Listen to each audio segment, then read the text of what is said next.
India became the 4th country ever to land a robotic spacecraft on the moon. Congratulations to all involved with the Chandrayaan 3 mission. This is quite an achievement.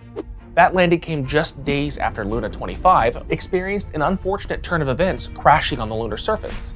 So far in 2023, there have been 3 landing attempts by different entities, with several more expected by the end of the year. So why the sudden surge of interest in the moon? After all, we've been there before, and until recently, the bulk of lunar exploration ended in the mid-1970s. The answer lies in the destination of these landers, the moon's south pole, and the confirmation of the presence of water ice within the region's permanently shadowed craters.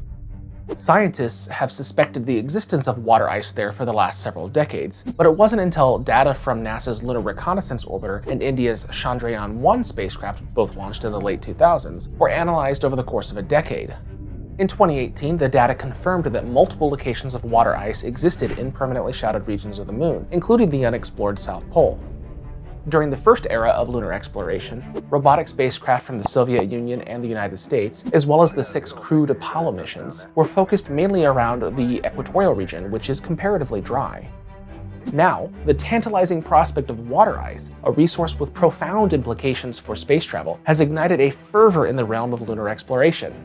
Beyond serving as a potential source of drinking water and breathable air, water ice can be transformed into rocket fuel and power sources, setting the stage for a revolutionary era of deep space travel to destinations such as Mars or the asteroids and beyond. We now know water ice exists at the lunar South Pole, but we don't know exactly how much. Even so, it's not like it's just sitting on the surface waiting for collection. It's likely locked away inside rocks and regolith in quantities that would still be hundreds of times less than the driest deserts on Earth. Figuring out where it is and how much is there, and how to extract it for utilization will be paramount.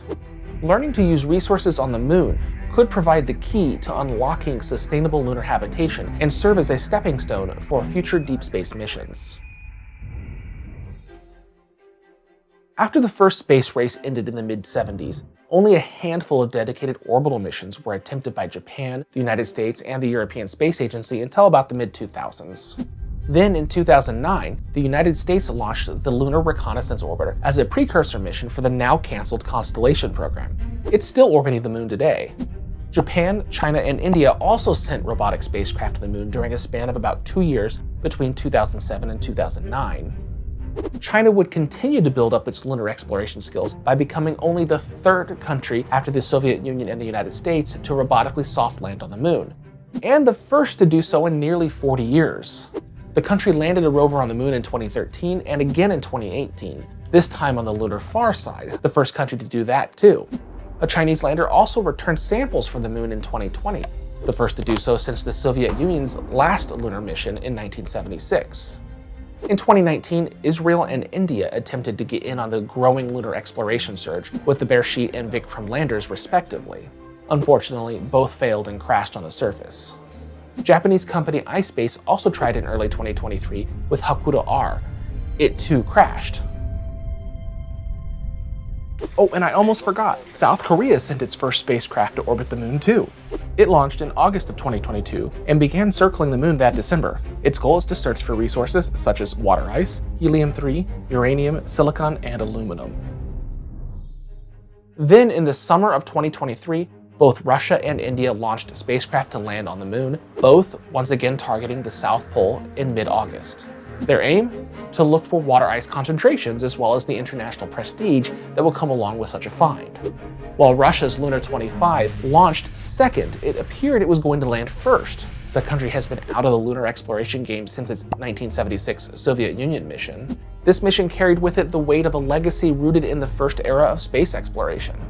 But on August 20th, during a pre-landing orbit-lowering maneuver, an anomaly caused the orbit to instead intersect with the moon's surface at quite a high velocity. Landing on the moon is hard. More than half of all attempts have resulted in gravity winning.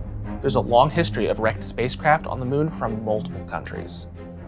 With the Luna 25 mission prematurely ended, India was up next with its Chandrayaan 3 lander.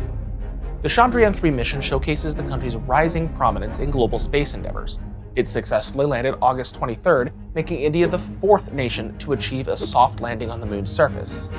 India also earns the distinction of being the first country to successfully land near the moon's south pole, but it won't be the last.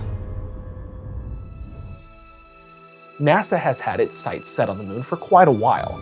Via the Artemis program, the US Space Agency plans to return humans to the lunar surface for the first time since Apollo 17 in 1972. Those landings are expected to target, you guessed it, the moon's south pole. But as a prelude to those crewed landings, NASA created the Commercial Lunar Payload Services program. CLPS, as it's called, is partially modeled after the Commercial Crew and Cargo programs for the International Space Station. It's designed to help private companies build and land their own robotic spacecraft on the moon with NASA as a customer. The first missions are expected to test key technologies and scout out optimal landing sites for future human missions. Later this year, Intuitive Machines is expected to send its first robotic Nova-C lander to the moon's south pole. Other companies are expected to join in the coming years. Perhaps the most ambitious mission is the delivery of NASA's Viper rover as early as late 2024 or early 2025 using an Astrobotic-built Griffin lander. This robotic rover is expected to specifically look for volatiles such as water ice in permanently shadowed craters. According to NASA, this strategic approach aims to lay the foundation for its return to the lunar surface as early as 2026 using an Orion spacecraft, the Space Launch System, and a SpaceX-built lander called Lunar Starship. Another human-rated lander is being designed by Blue Origin and is expected to fly its first missions near the end of the decade.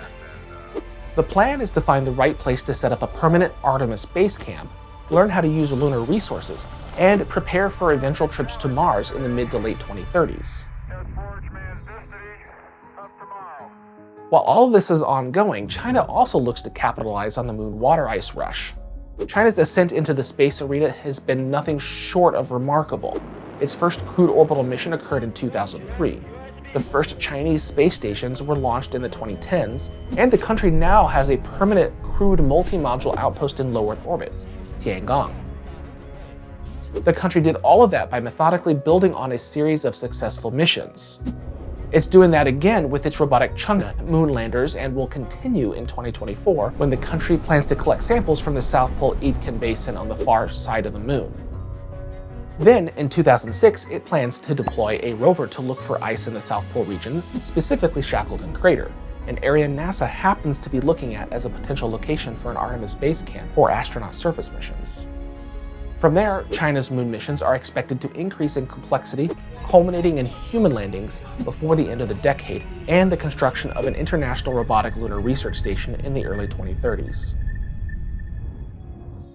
As nations rush to establish their presence at the moon's south pole, geopolitical dynamics come into play. NASA Administrator Bill Nelson expressed concerns that China could establish areas off-limits, mirroring its actions in the South China Sea with its island-building campaign. The south pole of the moon is pockmarked with deep craters, and because of the angle of the sun coming in, most of those craters are in total darkness the entire time. So it lessens the amount of area that you can actually land on and utilize. And if indeed we find water in abundance there that could be utilized for future crews, we want to make sure that that's available to all, not just the one that's claiming it. This raises important questions about the need for international cooperation, transparency, and the establishment of responsible exploration guidelines. In a bid to ensure responsible space exploration, NASA introduced the Artemis Accords. These non-binding agreements promote collaboration, knowledge sharing, and ethical exploration practices among participating nations. While more than 24 countries have endorsed the Accords, the non-participation of China and Russia underscores the complexities of aligning global space ambitions. This is especially true after Russia's invasion of Ukraine in 2022, which prompted Western countries to sever nearly all cooperative ties with Russia, including with the country's space sector. The sole remaining space partnership with Russia and the West is the International Space Station program, which has been ongoing since 1998. Because of the way the ISS is designed, there is no realistic way to end cooperation with Russia on the ISS, short of abandoning the $150 billion outpost. For 30 years, the ISS program has been a model for international cooperation, even in tough times. That model is expected to live on in the American-led Artemis program. All ISS partner countries, save for Russia, have agreed to participate. Russia, instead, looks to partner with China and its moon ambitions, while also building a new low Earth orbit space station at the end of this decade. As the curtain rises on this second era of lunar exploration, the moon's south pole looks to become a stage for a groundbreaking scientific discovery and international ambition. The quest for water ice and the opportunities it presents have galvanized nations to unite in the pursuit of cosmic exploration. The outcomes of this era of lunar exploration are poised to shape humanity's journey beyond our planet's boundaries, influencing future missions, technological advancements, and even perhaps the course of space diplomacy. In a world where the moon was once a symbol of an age-old dream, it is now a tangible stepping stone toward humanity's multiplanetary aspirations. Just last year, NASA completed its first uncrewed Artemis mission around the moon, paving the way for people to fly around the moon in late 2024, the first to do so in more than 50 years. You can watch my recap music video about that mission right here. You can also learn more about the Artemis 2 mission right here. If you enjoyed this video, go ahead and give it a like, and share it to help spread awareness about this second era of lunar exploration. We're finally going back to the moon, this time to stay. Thanks again for watching, and until next time, Ad Astra.